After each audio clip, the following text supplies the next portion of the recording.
Le projet Mendeleïev consiste à recréer le tableau périodique des éléments au faux plafond de votre salle de classe. On utilise ainsi les plaques comme support pour chacun des éléments.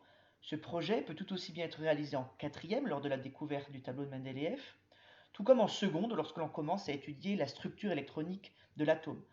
Généralement, ces packs de faux plafond sont des carrés de 50 cm de côté. On peut utiliser soit du papier cartonné ou une plaque de PVC.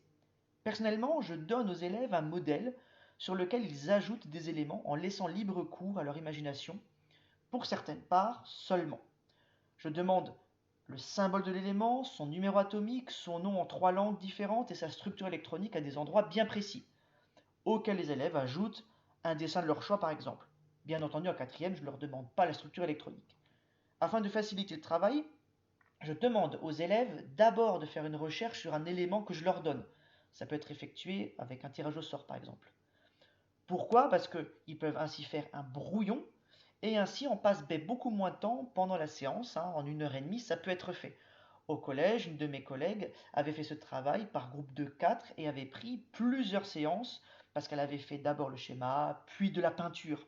Moi, je l'ai fait par exemple au lycée en noir et blanc uniquement avec un marqueur. Pour fixer le tableau de Mendeleïev, on utilise du scotch vinyle noir, ça fait une belle finition, il accroche bien, mais a le défaut d'être extensible. Donc au bout de quelques jours, il peut se rétracter et il peut tomber. Dans un de mes établissements, j'ai utilisé des attaches parisiennes pour passer au travers des plaques, qui comportaient déjà des trous et c'était très pratique.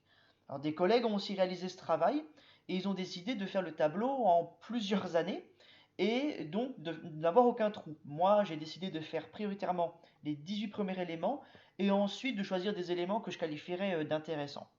Autre possibilité, on peut aussi ajouter des produits, des objets qui contiennent ces éléments suspendus ou quelque part dans la salle, sur une affiche par exemple.